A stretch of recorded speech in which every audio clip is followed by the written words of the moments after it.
When you define insurrection under the law, it has no extension, because by that, it will mean that it will be subject to the whims and caprices of the person who is in power. Insurrection in law connotes two things. It must be violent, it must be an uprising to upturn a government, and then the violence of it must involve bearing arms.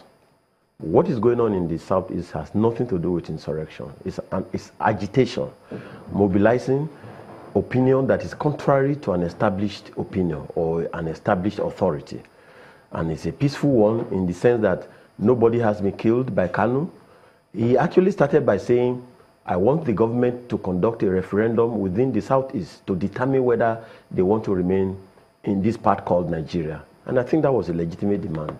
If somebody says, I have carried out a survey, I know my people, there's a feeling for self-determination, there's an agitation for self-determination, so we want to conduct a referendum. That was the first thing he asked the government of Nigeria.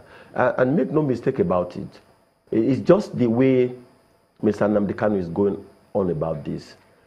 Every citizen has a right to civil disobedience.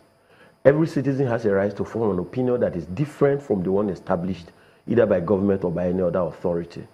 But you cannot on your own take the laws into your hands.